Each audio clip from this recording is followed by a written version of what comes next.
my pleasure to bring together a panel of neighbors to talk about both initially what it was like to be approached by this wonderful opportunity to call Occupy Madison Tiny Homes Village part of our neighborhood. And of course there was some, as was alluded to before, there was some difference of opinion about was this a wonderful opportunity or not. And I think it's really important to take some time as a part of the 5-year conversation to talk about how did we as a neighborhood go through that conversation and how were we able to hear each other and come to a point of being overwhelmingly positive about having this tiny homes village in our neighborhood, because, and I want to also get to some lessons learned, because we need more affordable housing, more tiny home villages in other parts of our city as well. Yeah. And so I'm very proud of our neighborhood to be the example here, and we need to keep it going. So my name's Diane Farsetta. I live 2 blocks that way, and I'm going to be like semi-panelist, semi-moderator, and I'll just ask people to introduce themselves and sort of their role at the beginning of Occupy looking to come to this place for the village. So I knew a lot of the folks who were involved from the very beginning with Occupy Madison before the village came here, and I knew about it and I was supportive, but personally I did not get involved until they proposed to come 2 blocks from where I lived. And I made it my mission with this village to be at every meeting where it was discussed and to stand up and to say, I live 2 blocks from there and I cannot wait for them to come and be a part of our neighborhood. And so that was my role, and I will ask other folks to do the same. Share, yes, please. My name's Leslie. I live 4 blocks from here. I'm on Upham Street between 6th and 7th. But I documented Occupy Madison from the very first event at Reynolds Park. Okay. And I did a lot of documentation with my camera and supporting in a variety of ways, but basically documentation at Reynolds Park and through everything, especially the evictions, which I believe I was one of the few people at the eviction on the Northport Hill. Yeah. Because I just happened to be there. I heard about it, somebody said, get over here, I'm close, and so I was able to be there.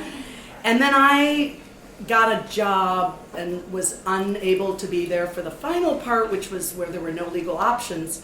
But then, of course, the minute they said they were here, I was like, yes, and started supporting it by documenting what was here at the time, which was a lovely small business, but probably not as awesome as this, because this is the best thing ever. And I remember I took a photo and posted the photo on Facebook. I was looking for it earlier, but I just couldn't find it, where I said, is this what we want on our corner in Emerson East, or do we want something else?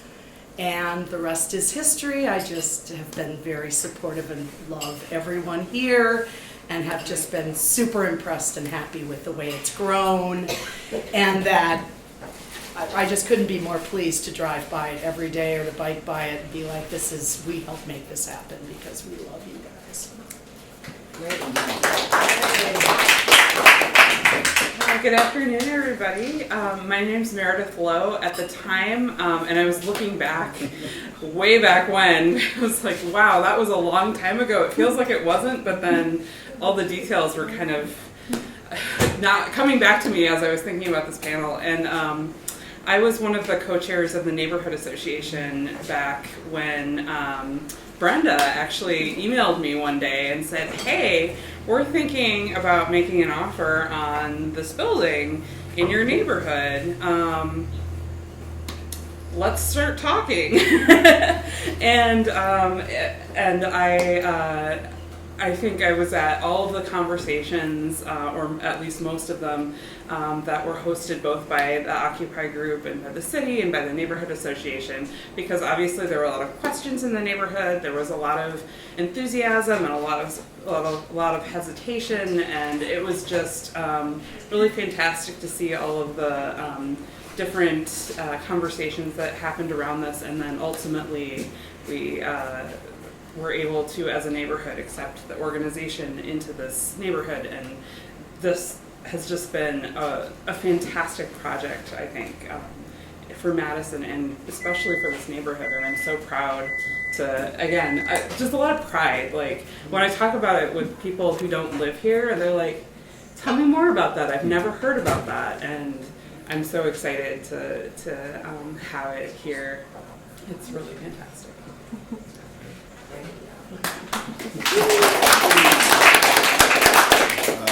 I'm Larry Palm. I was the alderperson of the district at the time that the proposal was made. And you know, it's funny because I had my first intention of running for alder was to seek experience. I always think like a lot of people choose their path. They can, because you're free and you get to choose what you want, and a lot of people get into sort of a rut, if you will, you know, always doing the same thing. And I thought to myself, you know, if you got to be alder, your path is sort of chosen by other people because of things that happen. And so I would say this is one of those experiences that would never have come into my life if it weren't for being the representative of the area. So I think it's always interesting, like those sort of concepts. And of course, everyone can push themselves to do new things and explore. But it really was interesting. And of course, the funny thing I was just thinking about when Meredith talked about the after, it's like, and then I just moved into something else, right? Like something else called my attention, and I got involved in, I don't know, 5 years ago. I'm not even sure what that was, but you know, and Brenda will, I'm sure, agree with me that on the council, you're every 6 months you're in a different realm, you're in a different world talking about something different, and so that is one of the reasons why I recommend people running for office, but that's a whole other story. And so I think people who know me know that I'm fairly practical, and so my thought on this was, oh boy, this is going to be an interesting, contentious conversation, and the job for me was to maintain forums for people to be able to communicate to each other about this. There wasn't, I didn't want, to be fair, either side to shut down a conversation. That it should be, people should be able to exchange information back and forth, because I think that was the way that the neighborhood really learned what was happening here. Instead of just saying, oh, I don't want that, I don't, you know, that's wrong, or somehow I like the car store better, which no one actually ever did say. But you know, that was really an opportunity, and I think someone was talking about community, and that's we were actually, or Occupy was actually building community into the neighborhood through this process, right? Learning neighbors and having conversations, and I think there was someone who said something about, well, someone should be at neighborhood meetings. Well, that was an opening for Occupy to become part of the neighborhood association, right? And so those are things that I think through the process, as both sides got to know each other, then there became no sides, right? That's the goal of all these things, is so that there isn't them and us, it's now us. And so I think that was probably a very successful part of the process. All right. So I am gonna, yeah, thank you. I'll kind of prompt with questions, but if other folks have questions, feel free to chime in as well. I want to challenge us a little bit to say, and in my experience of being a very strong supporter from the beginning of this project and also a member of the neighborhood association, that I feel like both the neighborhood association and the separate meetings wound up being really important forums for discussion about this project. And I want to ask a maybe difficult or half difficult question of those discussions, and be honest, right? Because this is how we learn, and this is how we please do, and this is how we, figure out how to do it better next time around. Like, what was the low point of those discussions? Or a low point, or two, and then on the opposite, like, what were the high points? Like, when did you come to the realization, like, this is maybe gonna work?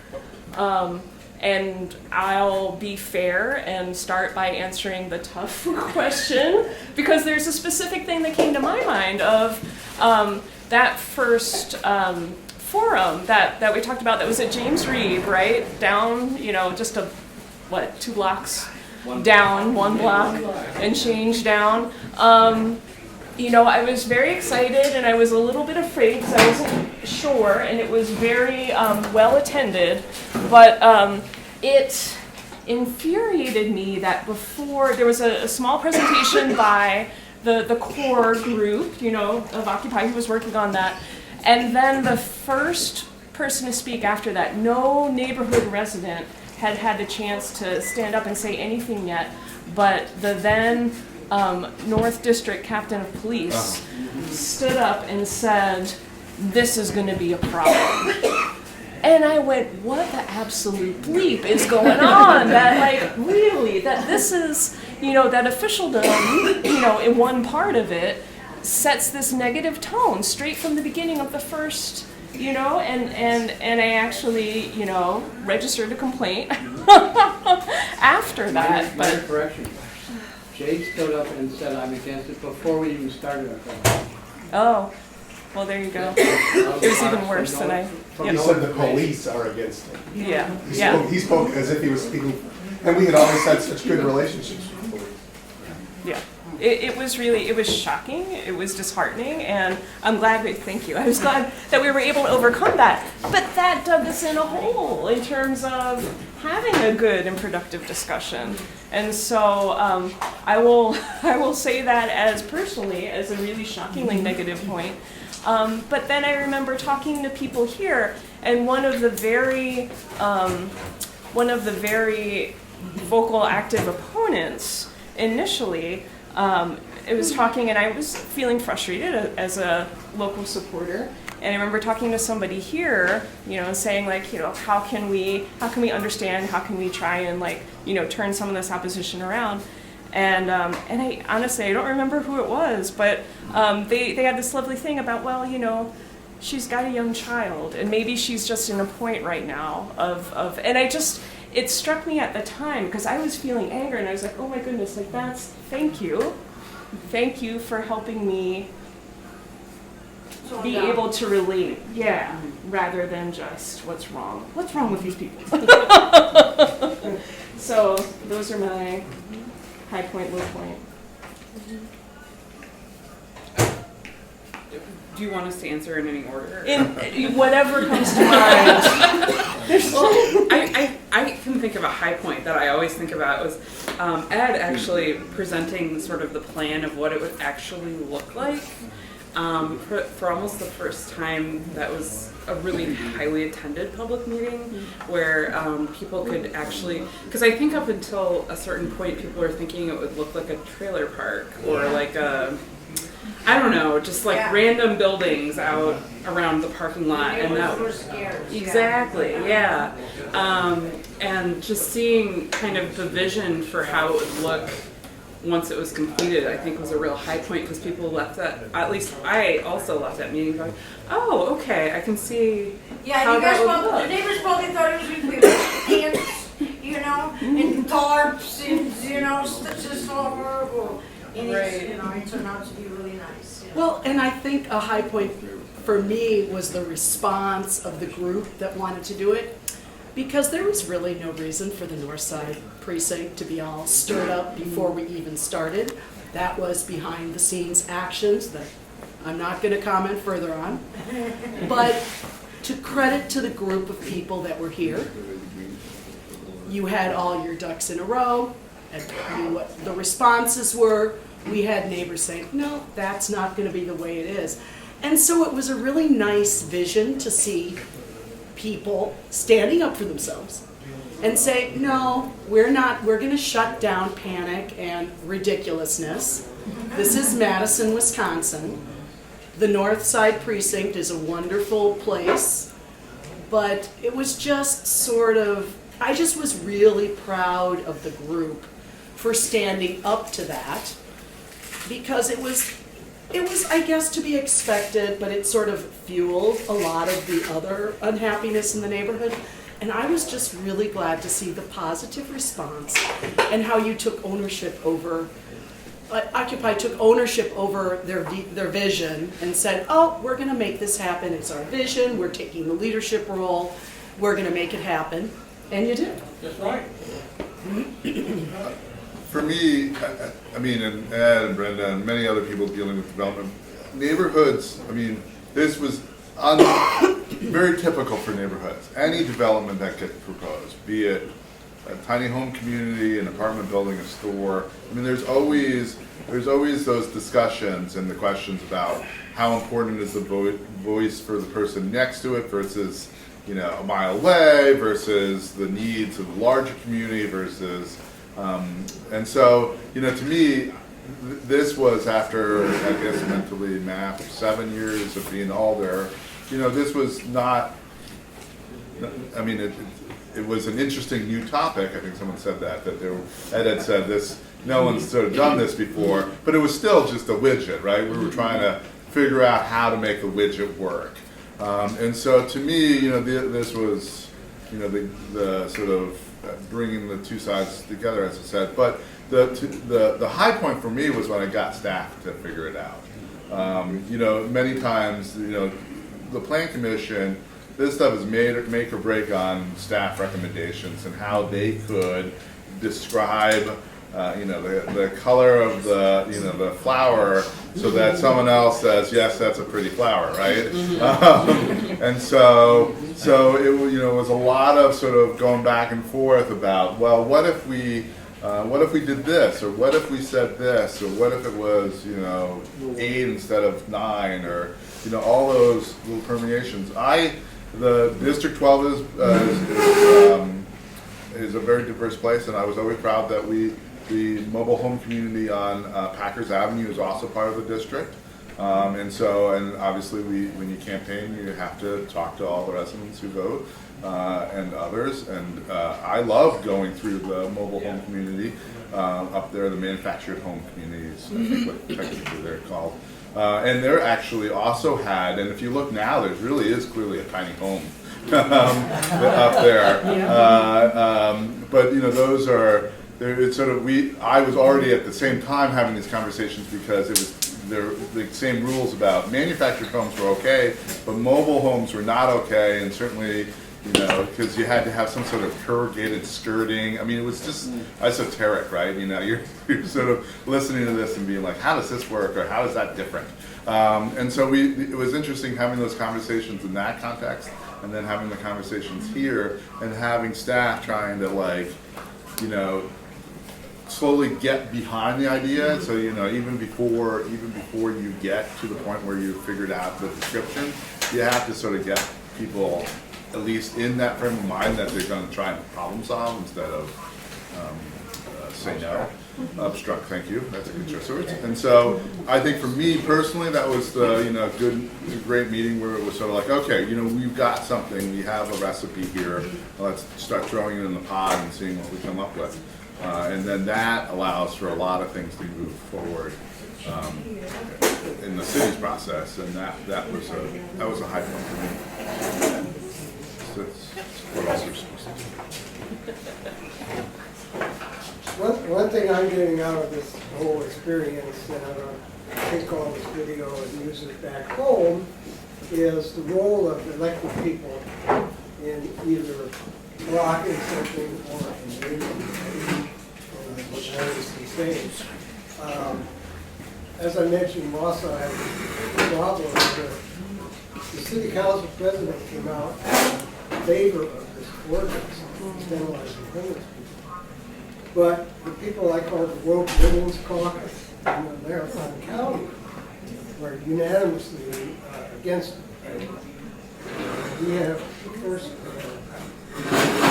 Lowe county board member in Portage County and first Lowe school board member, first Lowe city council member in Boston. And they're able to speak for the poor people's community and against racism and all these things. So did you find there was like a sort of education process for the people on the council, the county board, whatever, or did everybody kind of with you all along? Oh, I'm not going to discuss it.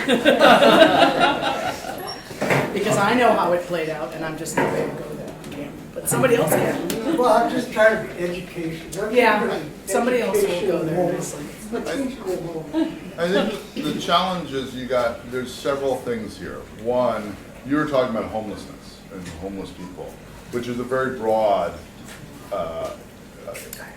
concept versus a very specific solution. So I kept on trying to say to people in city government, this is a solution. This is like any other development.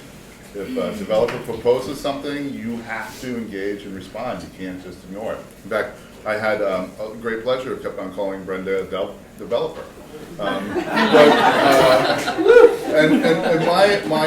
My thought on that was to normalize it as much as possible, so that you're sort of trapping people in their predefined boxes, right? That they're saying, well, I'm pro-development. Well, this is a development. Good, thank you. They're filing an application. Neighbors would be like, why did they get to do this? And I was like, because they own the land. I mean, don't you get to do things on your land? Oh, yeah, that's right. I mean, so, to me, it was trying to normalize the process as much as possible so that people couldn't just sort of say random things. They had to say it within our predefined conditions. And so I think that was really important, especially when so many other things were not defined, right?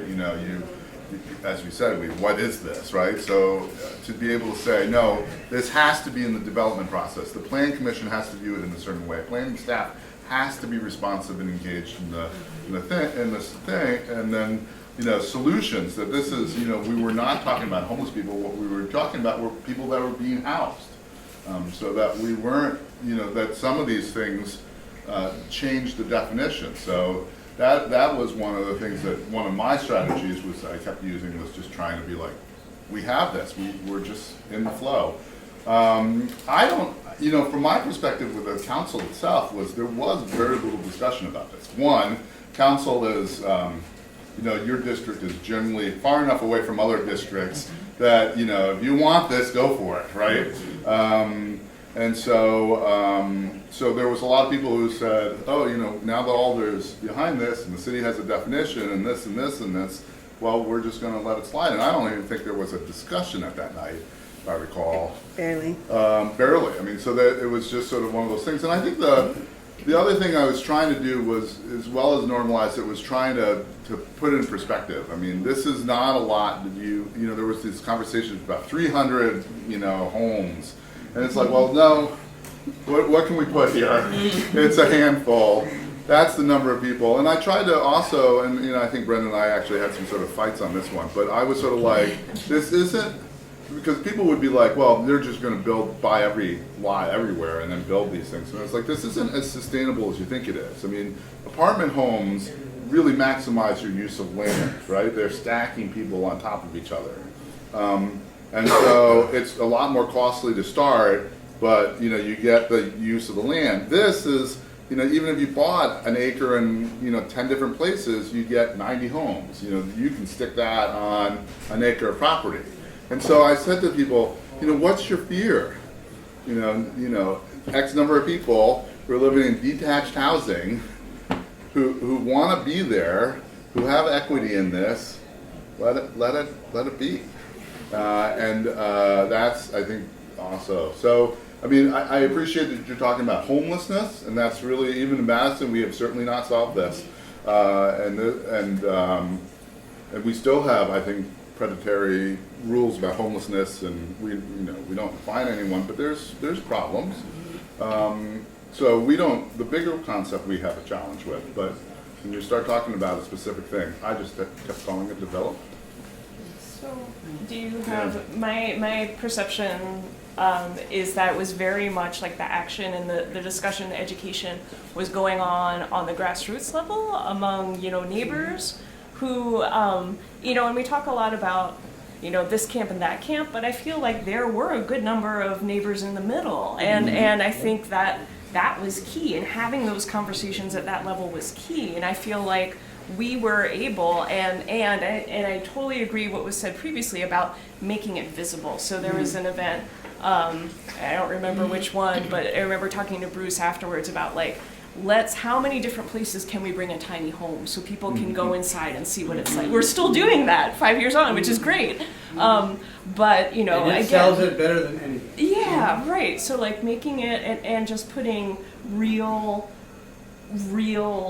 face in terms of humans, and also real face in terms of this is what it's going to be like. Don't project fears, right? There are so many negative assumptions, right? But any other thoughts on? No, I agree. I mean, I remember there was a tiny home or a tiny house parked right outside, and coming with a couple neighbors and just walking down and going through it, and people are like, oh, this is great. Exactly. That was it.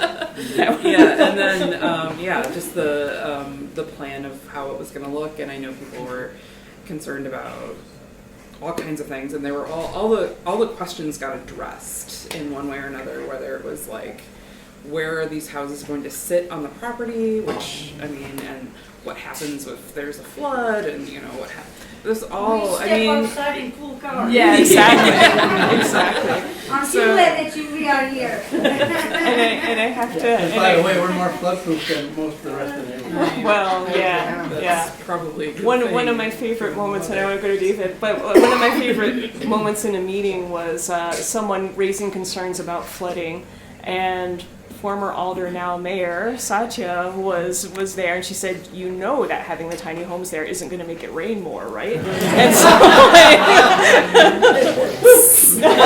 David.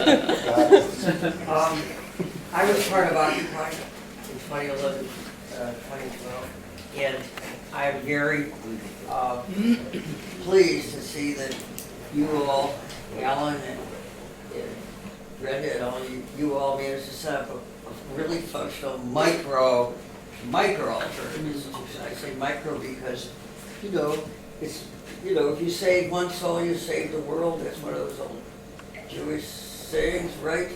And that's, I'm not discounting that, but, we have to think in terms of the broader situation, and we all know what we're up against. And it's going to be another financial crash, like there was in 2008.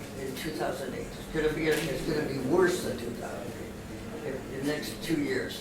Number two, we know what we're up against in terms of climate change and environmental problems.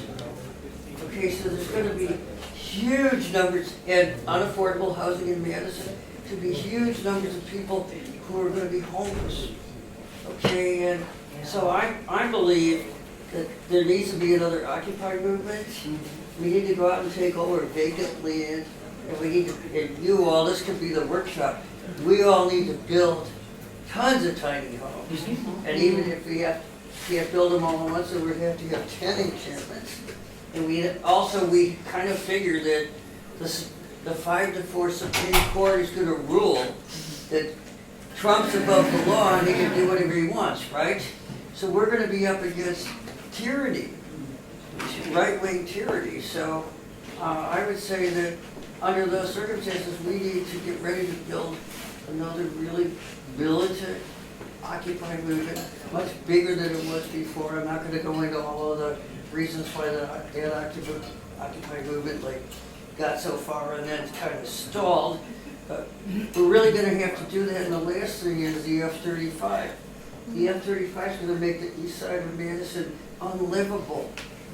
So we need to build a movement to take over, vacant land and build homes for people and to resist the corporate military state. So that, I'll just throw that out. Just a few points. David, with respect to building a new movement, I just am so grateful for what's happening here. This is a wonderful blueprint that we can look at, and all this experience and authority and expertise that we dealt with before to move it forward. I mean, I agree with a lot of your points politically, but I, again, just want to stress how thankful I am that Occupy led to this, to own Tiny Homes Village, for the greater community that came together to help it, which may or may not have been a part of Occupy, but how everybody came together and look what they built. And it's a blueprint for how it really can be done anywhere in the face of anything. So. I totally concur. And we have about 5 minutes left. Is there anybody who hasn't asked a question? Yes. I work with. I even in some work with Larry, and I keep getting to the point that this is a success story of tiny houses. Well, I'm in the crisis right now. I'm the only one in Madison deal with the homeless. I deal with the homeless here every day. It's cold outside. Okay. So no matter what we have as a practice, if it's wrong or right, we still have to give them folks something. Okay, we have to give them something. Right now, one might die tonight. Okay, because that's what they do on my watch. Last year, 2 people froze to death, and I told them I was going to take care of them.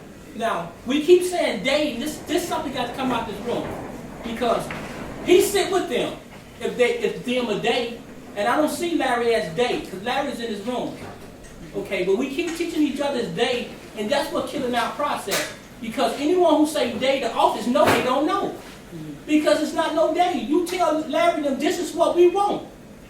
And then if they don't give it to you, you stop everything you're doing in your life and say, now we're going to fight for it. Because the kids got to fight for it. See what I'm saying? And right now, I just be scared to death of life. So they say, white folks are killing you. I'm 53. I come from the projects. And I came to Madison in 83, and I brought all my criminals with me. And most of us went to prison. Okay, I did some time in prison, I got out of prison, but when in prison I educated myself like moms can anybody else. But when I got out, my life was not the same as in the books. It was us against ourselves and blaming the kids, the old people, my relationship, this and that, and we're not telling the truth. So to not tell the truth about what it is that you feel that you are as a country, because I feel as a whole, I just keep having people say they, and they got names for me, Larry. Most people call Larry Day and them, but his name is Larry. And he's in this room with us. He's not no Day. And in the office, it's only one community that we fixing. In the office, the common council is trying to fix 20 districts of communities. It's 20 aldermen. So each one is playing, we're going to do better in our community than you're going to do, because we only people. But we have to take that struggle out, because it's our communities that they playing with. But if you keep teaching your kids they're not going to even know the country if we keep saying that. So we got this problem together, because I'm going with tiny houses.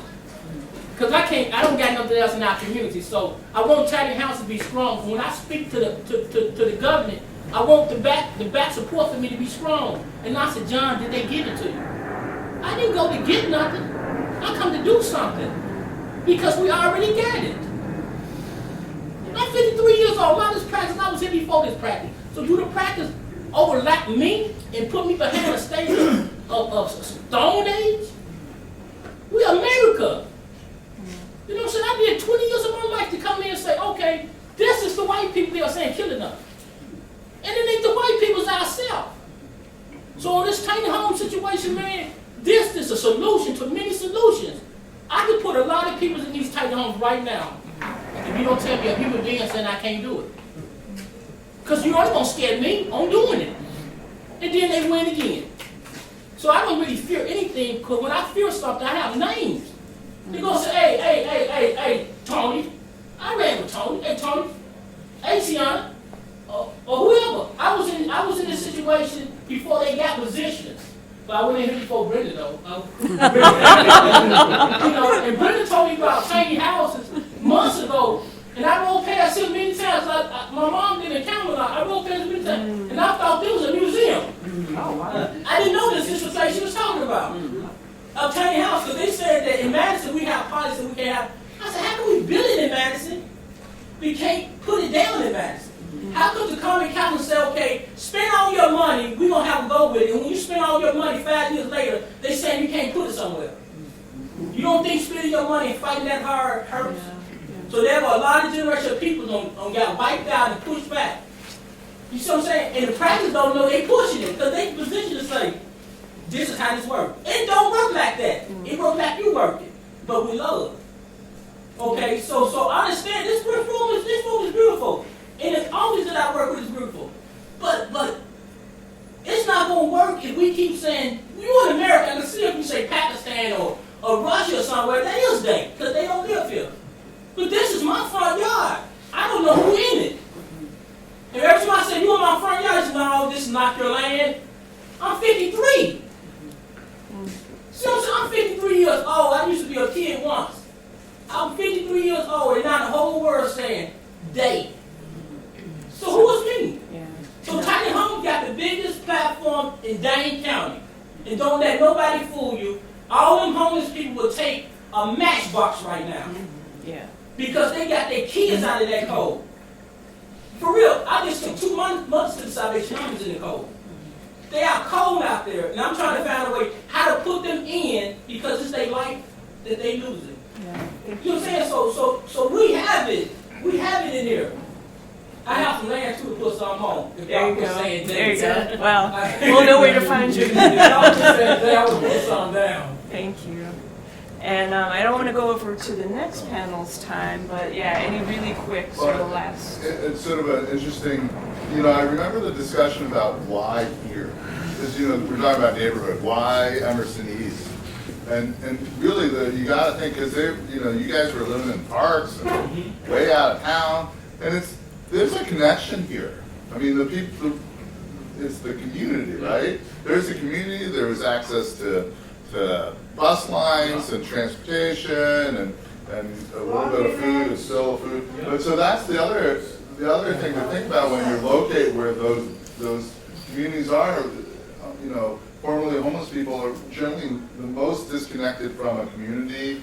From you put them somewhere in a weird place, they can't access the work, and you just keep the cycle going. And I think that was one of the things that the residents were always like, well, why do they want to come into our community? I was like, because they want the same thing you do. Well, they want to live in a neighborhood that has these things. Because ultimately, right, the problem is when you can distance, right, where you can say like. Right.